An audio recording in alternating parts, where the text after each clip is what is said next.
You're about to listen to the Complete Developer Podcast, the podcast by coders and for coders about all aspects of life as a developer. I'm Will, the curmudgeonly experienced developer. And I'm Beej, the optimistic newbie developer. All right, Will, what's been going on with you? Well, I'm back to working on a side project after a pretty long hiatus, about a month and a half, I guess. It's in the agricultural space. It's pretty interesting. You can check out our marketing site at Agulus, that's AGULUS.com. It's kind of a trading platform for commodities. We're slowly getting all the pieces together. Yeah, hey, how's Matt doing? I haven't talked to him in a while. He's doing good. He had a very long honeymoon. Awesome. Well, it got cut short by 3.5 weeks, but it's still over a month. So I'd say it went pretty well. So anyway, that was the reason to kind of fizzled out a little bit. Oh, it's still really nice. I only got a week.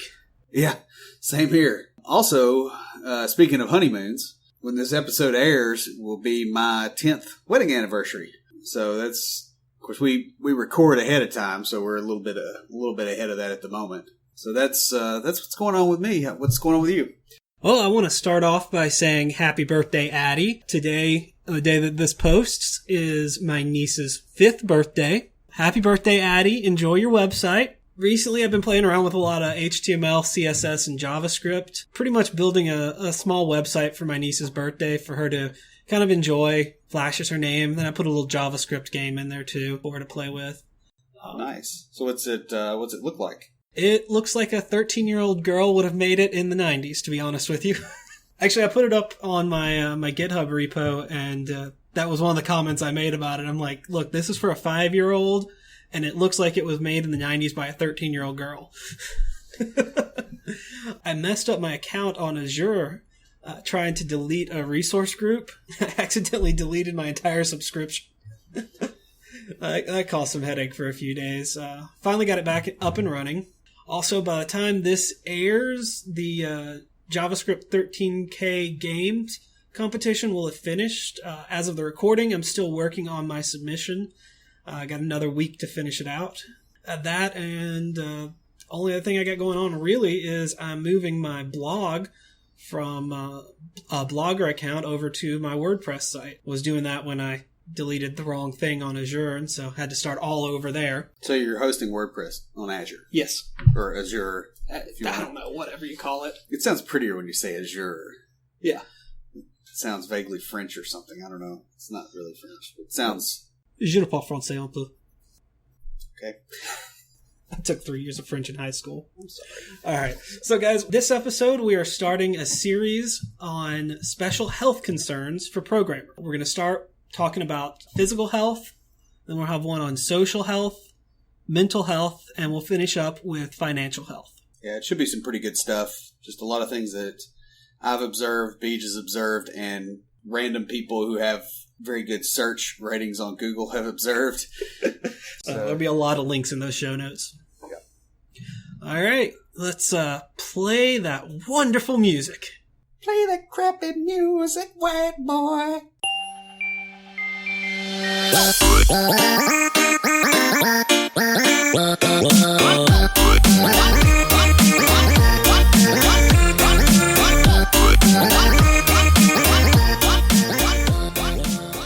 All right, Will, you're really going to enjoy the IoTease I've got for us this week. Continuing with the theme of projects and things like that you can do in IoT. I think you'll really enjoy this one. I just sent you the link. This is really cool, and especially since I can see your beer fridge from right here, where you keep your beer and some of the wine that you make. It is the Beer and Wine Fridge of Awesomeness.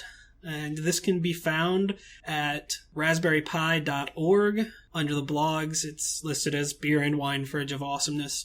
It's really awesome, hence the name Awesomeness. It was designed by Jamie Bailey from Initial State. And Initial State, I'm going to eventually do an episode about them. They are an Internet of Things data solutions company, and they have a lot of really cool stuff on their website. This in particular, it's pretty much all the parts. It lists out all the parts you'll need, the diagrams and plans plus a link to the GitHub repo that has the code, which is written in Python.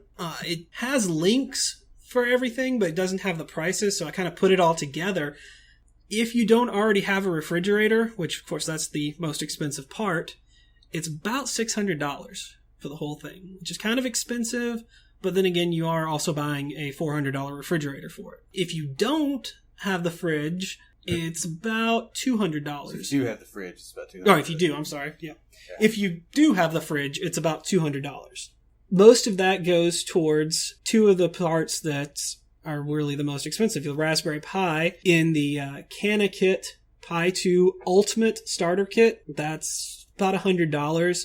It also lists out the specs and what parts of the kit you're going to need. I looked those up on Amazon, and that's roughly $75. Really, you're going to save money by buying the full kit because you'll get a lot more than just those parts. So what can it do for you? It sits on a Wii balance board, so it can tell you when something is removed. It has a temperature sensor. It can keep track of the temperature in the cooler, and it has a sensor on the door to tell you when the door is opened. So that way, if you, according to the site, you'll be able to tell when your 17-year-old nephew tries to steal one of your beers. It's handy. I do like that it's a Wii sensor because, I usually get my Wii sensor activated when I drink a lot of beer. So that's good to know. Well, the Wii balance board is $50 on Amazon, and I looked up some Bluetooth-enabled scales. Those are $30 to $40, so you might save a little bit of money, but all the specs are for how to connect the Wii board. You'll spend more time trying to figure that out. The other things you'll need are Bluetooth adapter, waterproof digital temperature sensor, magnetic contact switch to tell when the door opens and closes, felt pads, and then the most expensive part is be a $400 refrigerator. If you already have one of those, it's not that bad. If you already have a Raspberry Pi that you're not using, then the parts are a lot less expensive. Nice. That's pretty cool. I think that'd be, more than anything, that's a great example of some things that you can do with Raspberry Pi and some of these other lightweight boards. The blog on raspberrypi.com, and I'll put a link to it in the show notes, it's got a lot of different projects that you can do. This is just one of them. I'm picking out a few for different episodes of IoTease. In this episode of the Complete Developer Podcast, we're going to discuss health issues related to software developers and the software development community. BJ will be doing most of the talking this time because he's had some med school, and I've not. I'll be periodically chiming in as useful, but mostly I will not be chiming in. Having some med school, is that like, having some whiskey? Being sort of pregnant? Yeah. No, just for background purposes, in case you haven't had a chance to listen to episode 0, I spent about 3 years in med school. I finished my first 2 years, took some time off only to realize I didn't want to be a doctor. Long story short, that's what led to me getting into coding again and doing this podcast. To start off, we will talk about diabetes and obesity, some health concerns around that, some of the things that lead to obesity, which leads to diabetes, type 2 specifically, is a sedentary lifestyle. As developers, we tend to sit in front of a computer for 8 to 10 hours a day at work, and then... Just 8 to 10, huh? At work. Those of us that really enjoy it go home and spend another 5 or 6 hours in front of the computer, if not more. We tend to lead a sedentary lifestyle sitting around most of the day. We also have a bad habit of eating very poorly. I know my soda consumption went up drastically when I got back doing this. It's actually a pretty common problem. I've noted that unless I'm really paying attention to it, I will frequently get several cans of Mountain Dew or Red Bull or both in a day. It's definitely been a problem for most developers, I think, at some point. I know I'm a big fan of the Monster energy drinks. I got into those in med school, and still not very healthy to take in that much caffeine. So I guess, do you want to explain what happens or what the causes of type 2 diabetes are, or like what the progression of the disease is? Sure, we can go on into that.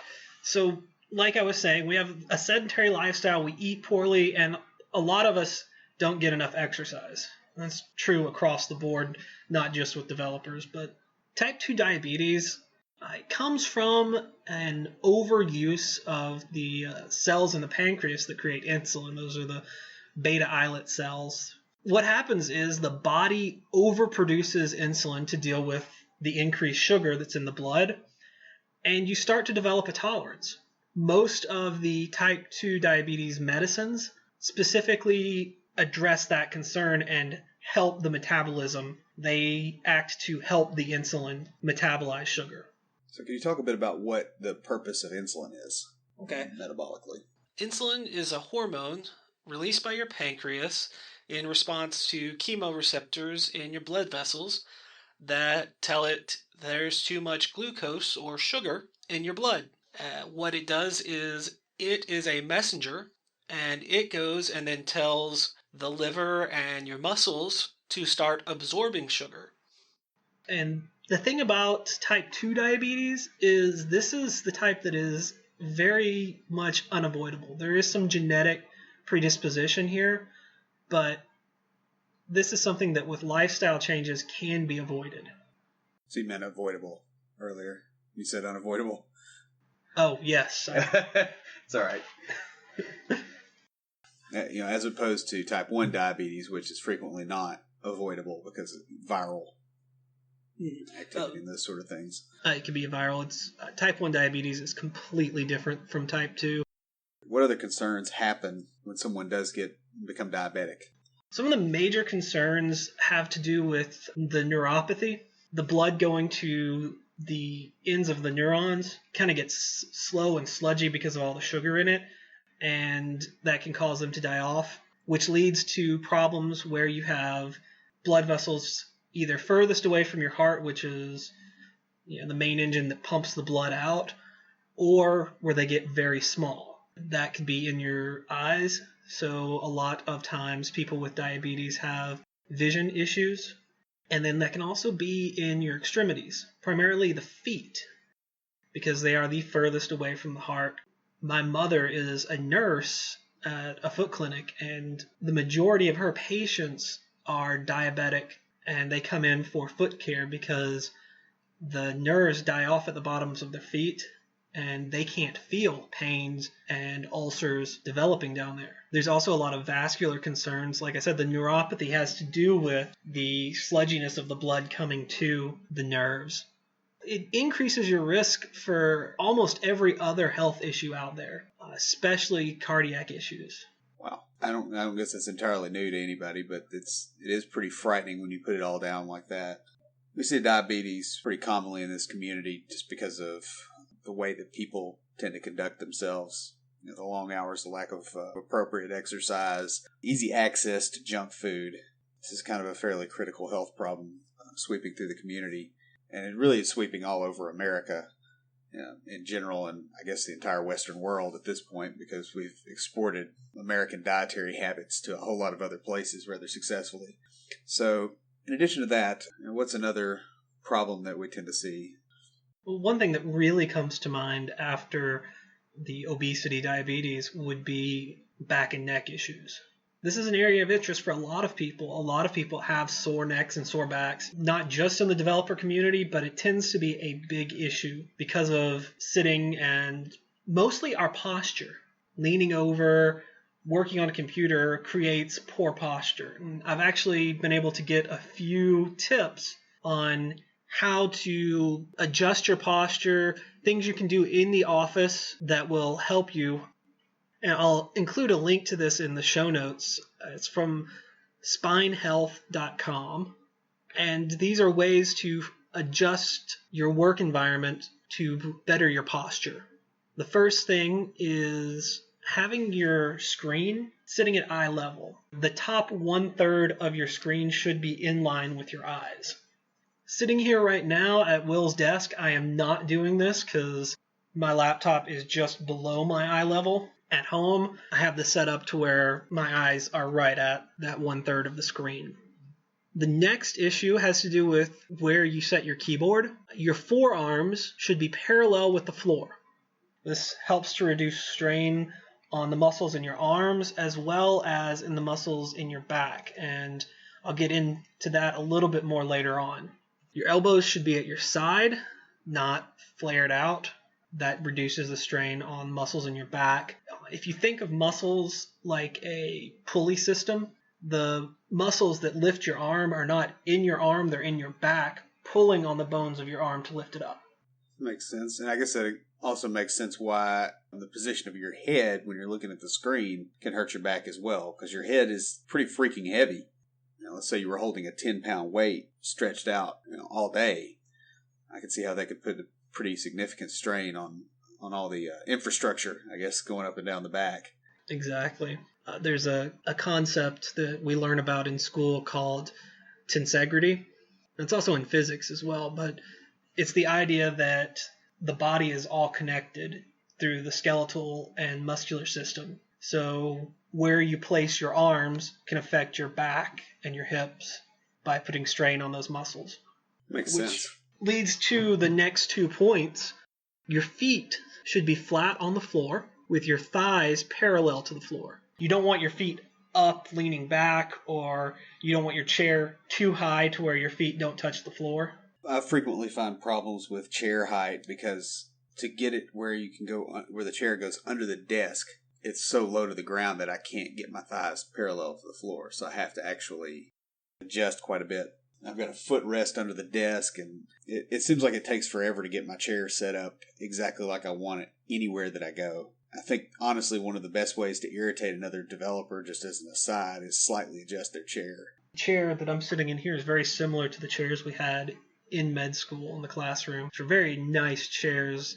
So anyway, we've discussed office chairs, and you were talking about a lot of upper back things that were going on. Do you have any more suggestions on the postural? Not so much on the posture as much as getting up and moving around. And this will come up a couple of times throughout this episode, where just getting up and walking around helps to relieve a lot of the strain that you're putting on your body. Another one, we talked about setting comfortable heights. Some other things to do with the chair are not just the seat height, but also the seat width and depth, as well as lumbar support, basically low back support. Can you circle back around to the seat width and depth a little bit? I mean, what do you mean by that? Your seat should be wide enough and deep enough to support your frame comfortably. According to spinehealth.com, usually 17 to 20 inches wide is the standard. The depth from front to back of the seat needs to be enough so that you're sitting with your back against the backrest while leaving approximately 2 to 4 inches between the back of the knees and the seat of the chair. You don't want your knees right on the edge of the chair, so that's going to cut off circulation to your legs. And with the lumbar support, you want sort of an inward curve if you're going to be sitting for long periods of time. The spine, a lot of people tend to think of it as just a straight string of bones, but it's not. It's more of a curvature, kind of an S curve. You want to support that curve because if you don't have that there, the pressure is put on your muscles in the low back to maintain that curve. Another thing that people don't think about but can be very important is the material the seat's made out of, especially the padding. It needs to be enough padding to be comfortable, but not so much that it engulfs you, because that can cause lack of circulation. Or you just fall asleep in the office. There's that problem too. That's true. Also, having a cloth fabric that breathes is preferable to harder surfaces because, well, I don't know about you, but I have leather in my truck, and in the summer I deal with a lot of sweat. Yeah, you stick to the seat. Some things that you can do to help prevent back pain, or if you do have it, to relieve some of it, mainly are stretches. And I'm not going to go into the details of specific stretches, but I will post some links in the show notes to stretches you can do at the desk in your office, and that'll be on WebMD. On spinehealth.com, there are some chair stretches that you don't even have to get out of your chair to do that can help with your low back and upper back. Okay. There's a lot of stuff there on back and neck issues. Another thing I think that frequently comes up is repetitive strain injuries. I know I've had experience with that. I had some carpal tunnel symptoms that showed up for me last fall when I was working at a contract where they didn't care about ergonomics. We had desks that kind of had a very sharp edge to them, and the way we were having to sit was actually pressing into the bottom of the wrist. And we're also working about 70 to 75 hours a week at best. And so you can imagine it didn't take very long before I started having significant pain in my hands. So I was wondering if you could talk a little bit about repetitive strain injuries. Sure. Like you mentioned, one of the biggest ones affecting our community is carpal tunnel syndrome. So let's start off with what is carpal tunnel syndrome. I guess the best way to describe it would start off anatomically. The bones in your wrist are called the carpal bones, and there are ligaments connecting the bones to each other. On the radial side, or the thumb side, they create a tunnel that the nerves and blood vessels flow through to get to the bones, skin, muscles, and nerves of your hand. What happens is, with strain on that area, especially moving those around, remember I said your muscles are like pulleys, so the muscles that move your hand are in your forearm. Okay, so how do you avoid carpal tunnel? That's a good question. It goes back a lot to the ergonomics. When I was talking about the tensegrity model, if you think about having your hands out all day and having to hold them up, that's going to affect the muscles in your back that are holding your arms up. That's going to cause tension there that goes down your arms and ultimately leads to swelling. So having that good ergonomic, relaxed position is going to help a lot. Other things that you can do, they have special keyboards specifically to help with that, as well as padding for the wrists. There's also several stretches that you can do, which is kind of funny because some of those stretches are related to the tests that doctors do to determine if the pain or numbness is caused by carpal tunnel. But what it is you're stretching that out. When you have flare-ups, one of the main ways to treat it is with anti-inflammatories, NSAIDs, non-steroidal anti-inflammatories. That would be things like ibuprofen or naproxen sodium, those types of things, Aleve and Advil. What you want to avoid is acetaminophen or Tylenol, because while that will help with the pain, it won't reduce the swelling. It's not an anti-inflammatory, it's just an analgesic. The nerves are going through that tunnel. If there's swelling, then that's going to pinch that nerve and cause the pain in the first place, right? Yes. Usually it's pain, but the biggest symptom that I've seen and that most people have is numbness and tingling. Yeah, that's what it did to me, although I did have a significant amount of pain, especially towards the end of the work week when it was getting up in the 60, 70-hour range. It really started hurting. It was getting to the point where I couldn't grab the steering wheel with my left hand. Couldn't make a closed fist without significant pain. And I solved the problem by simply not being employed there anymore. That is one solution. Another one would be to take regular breaks to stretch your wrists out, taking your wrist and pushing down on it. It's kind of hard to see on, podcast what he's doing. He's basically like he's got his palm towards the floor and he's grabbing the top of his hand and twisting it around. It's almost, if you're familiar with martial arts, a lot of these stretches are very similar to positions that would constitute a wrist lock of some sort. That's essentially what you're doing. You're overstretching. That's what this set of stretches is. And I think you're going to find some stretches and put them in the show notes. Yes.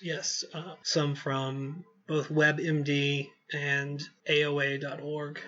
AOA is the American Osteopathic Association.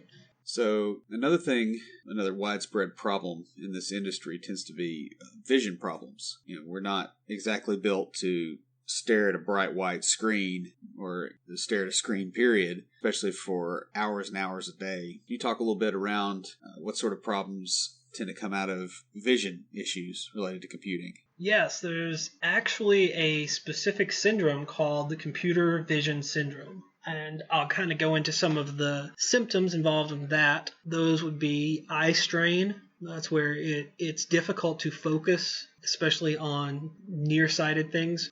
Our eyes are designed for distance vision. and the lens contracts to view things closely.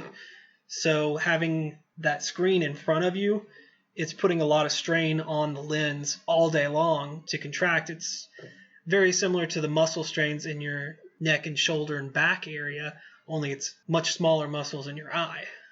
That can lead to blurred vision, dry eyes, and one important thing that can really mess your workflow up is headaches. I know when I was in med school, all of our books were online. We bought a few textbooks just to have them, mainly for the illustrations. After about a year of school, I started getting sort of migraine or cluster headaches. They'd usually come a day or two after a test, where I had spent the last 48 hours studying pretty much, getting very little sleep, and sitting in front of a computer screen, either reading from a book or reviewing PowerPoint slides from lectures. One thing that does help is being in a dark room without your computer screen on. A lot of times sleeping helps, just completely relaxing those muscles.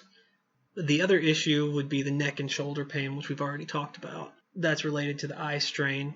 I would imagine as well that when you can't see what's on the screen, you tend to shift your posture, and you tend to shift it into something that maybe is not so good for your neck and your back as well. Exactly. That's some of the symptoms of this. Now, I want to talk about some of the causes, especially the ones that we can avoid. And I'm getting this from allaboutvision.com. The first one that they mention is poor lighting. So I know I said a dark room. That's more for when you get the headaches. You're talking about sleep lighting or relaxation lighting, not work lighting. Yeah. You want to position your computer screen to avoid glare. That's a big problem on digital screens. We have anti-glare screens now, and anti-glare screen covers I've even seen for older monitors. The other issue is improper viewing distance. Like I said, there's the viewing position where you want to have your eyes level to the top third of the screen, but you also don't want the screen too close or too far away. Is that just due to the size of the text and items that you're looking at on screen, or is that due to the amount of light coming off of it, or what's the concern there? Really a little bit of both. You want to adjust the brightness of the display so that it is approximate to the same as those in the setting around you. So if you're in a darker workspace, you want a darker screen. If you're in a brighter workspace, you want a brighter screen. So it sounds like you just want to be able to see it well, and you can kind of eyeball it, right? Yes. Or there are actual guidelines somewhere for this? Not any specific guidelines that I have found or learned about in school.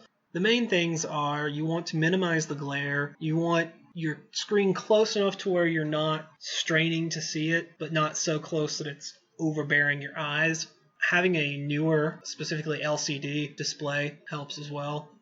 What about other vision problems? Do those kind of contribute to computer vision syndrome as well? Yes, that's a good question. Uncorrected vision problems, it goes back to the distance to the screen, how bright, how big the text is. If you have trouble seeing the screen at a good distance, you should definitely have your eyes checked. I would say anyone working in the industry should have regular eye exams at least every other year. Because as we age, our vision does change slightly. Right. Well, for instance, macular degeneration runs in my family, and my grandmother used to paint. Got several of her paintings here in the house, and she's blind now. She can't do it anymore. And that was because, partially it was because she had a form of it that really couldn't be treated. She also apparently she's got two forms of macular degeneration, or it's switched. I'm not exactly sure what's going on there, but the kind she has now is treatable, but she's already basically legally blind. And it's a bit too late. So definitely the eye exams are very important. You got to realize that's your input source as a developer. Your hands are your output source. Your back is the platform that you're sitting on. If any of those things are broken, you're going to have problems. It's actually a really good analogy there. I like that. Yeah, and then you got to have the bladder so that you can turn the you can get rid of the caffeine, right? Well, you shouldn't be drinking as much caffeine. I already stated that, though. Yeah. So the last one we had on the list is a bit more of a scary, more pathological thing that doesn't happen as often as these others, but when it does, it's extremely destructive. It's frequently fatal. I guess diabetes is as well if it's untreated, but this is one of these things that creates an emergency situation, and that is DVT, which is deep vein thrombosis. You'll occasionally hear about it with air travelers, people that have sat down for too long, and I've read up on this a little bit, but well, this is one that hits kind of close to home. Talking about air travel, a few years ago when I was in school, I went on a trip for a medical mission down to central Mexico with a couple of doctors and a group of high school students.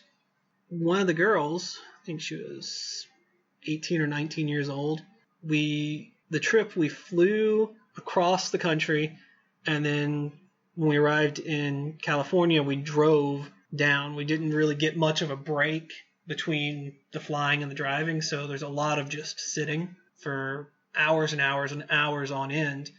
Well, the night after we got there, about 2 or 3 in the morning, she came to one of the doctor's rooms and knocked on his door because her leg had swollen up to about twice its normal size. And she had a serious DVT.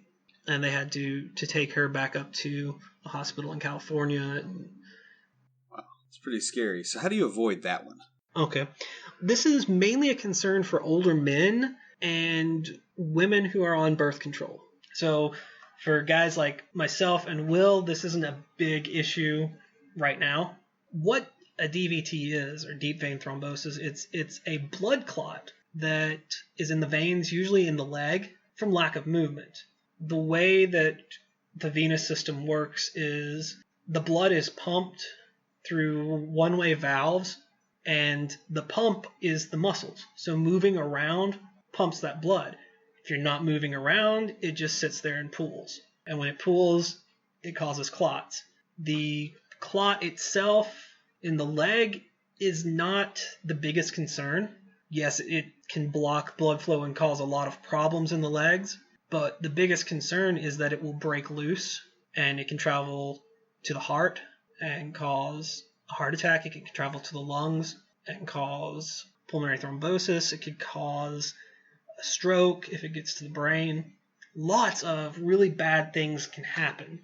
It's one of the good things that this is very rare, but it is something that's caused by sitting and not moving. So if you get really into it, I know I've done this myself where I get so into it, I will go 5 or 6 hours without moving from my seat because I'm really focused on the work that I'm doing. Again, getting up and walking around will help with this. Even if you're just sitting there bouncing your legs around, if you're kind of a twitchy person, that helps. Worked with a few of those. That does help too. It moves the blood around in your legs. It causes that pumping action in the veins and keeps the blood from collecting. Okay, pretty good. So this is potential health issues that developers need to be aware of and attempt to avoid. I hope we've kind of covered this well enough here. So, Will, what do you have for us for Tricks of the Trade this week? Well, I've got a tool that will help you working with JSON data, and you can find it at jsonformatter.curiousconcept.com. Basically what this tool is it will allow you to put a chunk of JSON text in and tell it to process, and it'll clean it up and put spaces and all that so you can actually see what's going on. Typically, JSON, that's JavaScript object notation, JSON.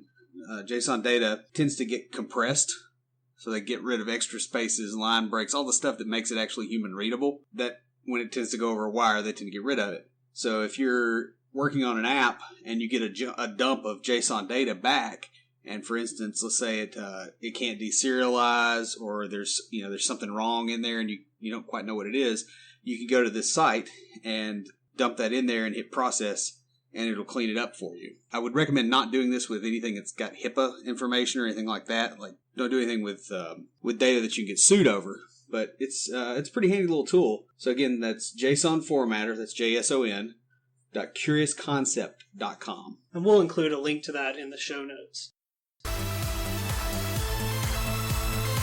If you have a question or comment for us, please email us at neckbeards@completedeveloperpodcast.com. Our theme music is an excerpt from Stand By for Titanfall by Pure Bells, available on SoundCloud and licensed under Creative Commons. The intro music for IoTease is OMFG Hello by Argo Fox and is also licensed under Creative Commons and available on SoundCloud. For references, show notes, and to sign up to our email list, be sure and check out the website at www.completedeveloperpodcast.com. You can also follow us on Twitter at CompleteDevPod and like our page on Facebook to keep up with news about the show. Thanks for listening. See you next time.